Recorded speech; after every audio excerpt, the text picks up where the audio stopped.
Welcome to the deep dive. Today we'll be diving into something I've always been curious about: mortars. I'll admit I don't know much about them. Well, you've come to the right place.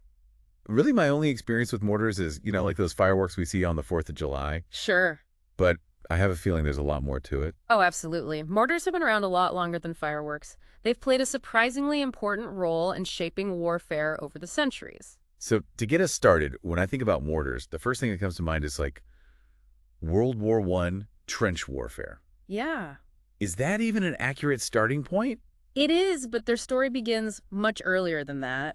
And you might be surprised to learn that they actually originated in naval battles in 15th century Korea. Really? I never would have guessed that. What were they using them for at sea? Well, they had this weapon called the wongu, basically a gourd-shaped mortar that launched explosives at enemy ships. Wow, that's incredible. So how did they make the jump from ships to land? Well, mortars proved to be very effective in sieges, which were pretty common in warfare for centuries.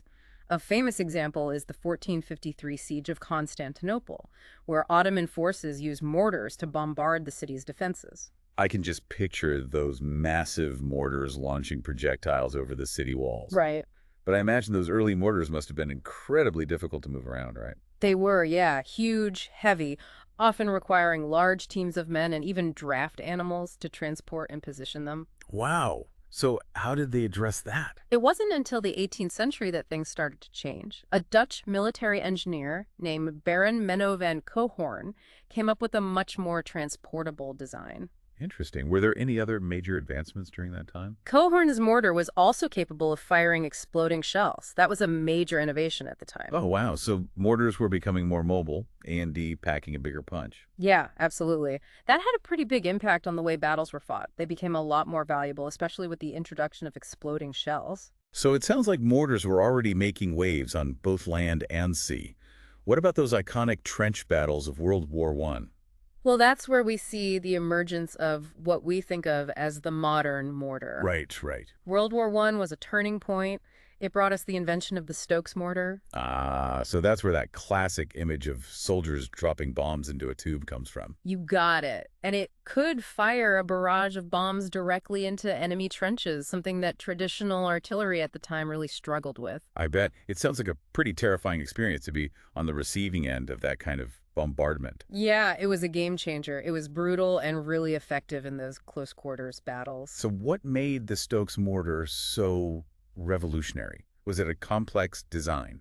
Actually, it was incredibly simple. Basically, a smoothbore metal tube fixed to a base plate with a bipod for support. So pretty straightforward. How did it actually work? You just drop a mortar bomb down the tube, and a firing pin at the base sets it off, sending it flying toward the target. Simple but effective. Wow. So how effective was it? Like, what kind of range and firepower are we talking about? Well, for its time, it was pretty impressive. It could fire a good number of bombs per minute with a range of over 700 yards. That's amazing for the early 20th century. Right. And you have to remember that this was cutting-edge technology back then. It sounds like World War I was a real proving ground for the Stokes mortar. Did this design continue to dominate after the war? The Stokes mortar definitely paved the way for future developments. Okay, so how did things evolve from there? Right after World War I, a modified version came out with a fin-stabilized projectile and a booster charge for longer range. By World War II, these refined mortars could fire even more bombs per minute and had a range of over 2,300 yards. Wow, those are some significant improvements. Yeah, for sure. And other countries, like France, developed their own improved versions, like the Brant-Miguel 27 and later the Brant-Miguel 31. Interesting. So it wasn't just about improving the Stokes mortar itself. Other countries were also innovating and adapting the technology. Definitely, yeah. It became clear that mortars were here to stay. And we started to see the development of mortar carriers around this time. Mortar carriers, you mean like vehicles equipped with mortars? Exactly. It could be anything from improvised trucks to purpose-built armored vehicles with integrated mortar systems. Wow. So we've got these mobile mortar platforms roaming the battlefield now. That must have been a game changer. Absolutely. They could move quickly, provide fire support wherever it was needed, and had the added benefit of protecting the crews. I can only imagine the tactical advantages that opened up. So from simple tubes to mobile platforms, mortars have come a long way. And it doesn't stop there. Oh. What other surprises are in store? Have you ever heard of a gun mortar? A gun mortar, what is that? Well, it's basically a hybrid weapon that combines the high-angle fire of a mortar with the direct fire capability of a traditional artillery piece. Wow, so they can fire both indirectly, like lobbing Yeah. a bomb over an obstacle. AD directly, like aiming at a specific target. Exactly. That versatility makes them really effective against all kinds of targets, especially fortified positions and armored vehicles. So they're like a multi-tool of artillery. Pretty much, yeah. They're usually breech-loaded, have a hydraulic recoil mechanism, and sometimes even auto-loaders. Think of them as heavier and more complex than infantry mortars. Okay. Do you have any examples of these gun mortars in action? The Brandt McGraw CM60A1 and the Brandt 60mm LR are two examples of early gun mortars. And on the other end of the spectrum, you have the Soviet 2S9 Nona. It's a self-propelled 120mm gun mortar that saw a lot of action in conflicts like the Soviet-Afghan War. Oh, yeah, I've heard of that one. So these gun mortars have really proven themselves in battle. They have. Okay, so we've gone from simple tubes to mobile platforms, and now we've got these hybrid gun mortars. What else is there? Well, have you ever heard of a spigot mortar? A what? A spigot mortar. Spigot mortars, that's a new one? How are they different? It's a completely different design. Instead of dropping the bomb into a tube, the projectile fits onto a solid rod called a spigot, and the propellant charge is inside the projectile itself. So it's like an inverted mortar. Exactly. It's pretty cool, actually. What are the advantages of that kind of setup? Well, it allows the firing unit to be a lot smaller and lighter, and you can fire ammunition of different sizes from the same mortar. Wow, that's pretty versatile. It is. But there are some drawbacks. While the firing unit is smaller, the projectiles for a spigot mortar are usually heavier. Because of the integrated propellant charge. Exactly. So carrying a lot of ammo can offset that weight saving. I see, so it's a trade-off. Where have spigot mortars seen action? Well, the British Churchill AVRE tank from World War II used one to launch demolition charges. The tank with a spigot mortar. Yep. And remember the Hedgehog launcher? Wait, the anti-submarine weapon? That's the one. It was basically a big array of spigot mortars that fired projectiles into the sea. I never knew that. It sounds like they found their niche alongside traditional mortar systems. They did, yeah. They even developed a silent spigot mortar. A silent mortar? Yeah. That sounds like something straight out of a spy movie. It does, doesn't it? The Fly K, developed in Belgium, could fire without giving away its position. That's incredible. Okay, so we've talked about a lot of different types of mortars and their evolution, but what really makes them stand out from other artillery systems? One of the biggest advantages of mortars is their high arching trajectory. Ah, that classic mortar arc. Right, and that high trajectory lets them reach targets that other artillery systems just can't hit because those usually have flatter trajectories. Makes sense. It's like lobbing a basketball over a tall fence. Exactly. And that high trajectory also allows for plunging fire. Plunging fire. Yeah. Basically, the mortar bomb comes down almost vertically. It makes it incredibly difficult for the enemy to avoid. So it's like a guided missile coming straight down. Pretty much. It's very effective against entrenched positions or troops seeking cover. I can see how that would be a game changer.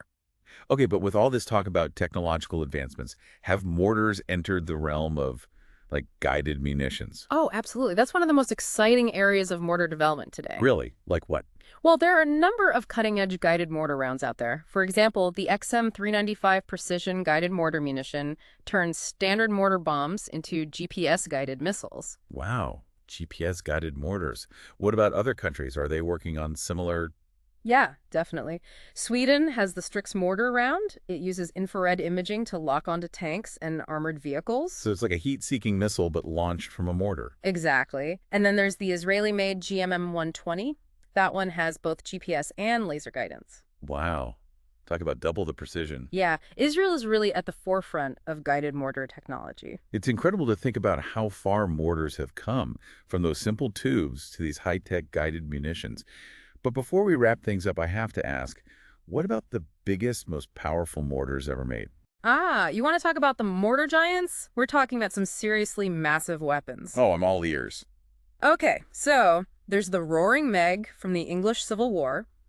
It had a 15.5-inch barrel diameter and fired a 220-pound hollow ball filled with gunpowder. 220 pounds, that's insane.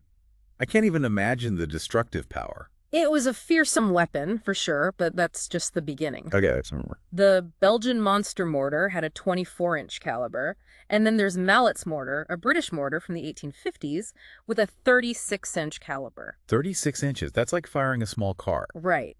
And if that's not enough, the Little David mortar from the United States during World War II was also 36 inches. Okay, that's officially mind-blowing. What were they even using those massive mortars for? Well, the monster mortar actually saw some action, but Mallet's mortar and Little David were mostly experimental weapons. Experimental, so not really practical for actual warfare. Not really, no. They were more about pushing the boundaries of what was possible. It makes sense.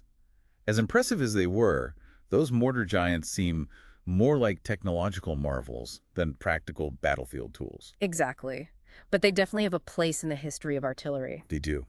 This has been an incredible journey. I had no idea mortars were so complex and had such a rich history. It's a fascinating subject. It really is. There's so much more to mortars than meets the eye. It really makes you think about how mortars have evolved from these, like, almost mythical weapons to something so much more compact and precise these days. Yeah. And it makes you wonder, with all the advancements in other areas of military technology like drones and missiles, do mortars still have a place on the modern battlefield? Oh, that's a question that comes up a lot. Some people think mortars are becoming obsolete. Yeah, but I really don't agree with that. Mortars offer this unique combination of firepower, portability, and affordability that you just don't get with other systems. Affordability, huh? Yeah. That's an interesting point. I guess compared to the cost of like a fighter jet or a cruise missile, mortars are pretty cheap to produce and deploy. Exactly. And that makes them really valuable for smaller militaries or anyone operating with a tight budget. They pack a serious punch without breaking the bank. So they're a good option for like a whole range of countries and armed forces. But with the way warfare is changing, how have mortars adapted? I mean, we're not fighting in trenches like they did in World War I anymore. That's a great point. We're seeing a shift towards more urban warfare and asymmetrical warfare, where the lines between combatants get blurred. Right, right. And mortars actually have some distinct advantages in those situations. Yeah, I can see how their portability and high-angle fire would be really useful in a city where there are buildings and stuff everywhere, and traditional artillery might not be as effective. Exactly. You need something that can, shoot around corners. Plus, they can deliver plunging fire on targets that are dug in or taking cover. And in those asymmetrical conflicts where one side often lacks heavy weaponry, mortars can be a way to level the playing field a little bit. So they're definitely still relevant and playing a role in these kind of evolving conflicts. But what about the future? I mean, technology is always advancing, right? What's next for mortars? Are we going to see laser beams shooting out of those tubes? Maybe not laser beams, but technology is definitely going to be shaping the future of mortars. For one thing, we're going to see more advancements in guided munitions, making them even more accurate and minimizing collateral damage. So beyond GPS guidance. Yeah. We're talking about smaller, more sophisticated guidance systems that can be integrated into a lot more types of mortar rounds. Laser guidance is becoming more common, offering pinpoint accuracy. There's even semi-active laser homing. That's where the mortar round tracks a laser beam pointed at the target by, say, a forward observer. So it's like a sniper rifle, but with explosives. Pretty much. And there are advancements coming in the mortar rounds themselves, too. Imagine programmable fuses that allow for airburst detonations. Airburst. So the round explodes in midair. Exactly. That maximizes the effect against different types of targets, like infantry in the open or lightly armored vehicles. Okay. Makes sense. What about the mortars themselves? Are there going to be any big changes? I think we'll see lighter, more durable materials being used, improvements to recoil systems, and probably even automated loading mechanisms. Whoa! Automated loading. So like robot mortars in the future. It's definitely a possibility. The line between human-operated and automated systems is blurring all the time. Wow, the future of warfare is interesting to think about. But with all this focus on technology, what about the people actually operating these systems? What skills and training do they need to, like, handle these advanced mortars? That's a really important point. Technology can only take you so far. The human element is still crucial in effective mortar operations. Modern mortar crews need a blend of technical expertise, tactical awareness, and good old-fashioned teamwork. Yeah, I could see how all of those things would be important. Right. They need to be proficient with setting up and aiming the mortars, calculating firing solutions, and using any digital fire control systems.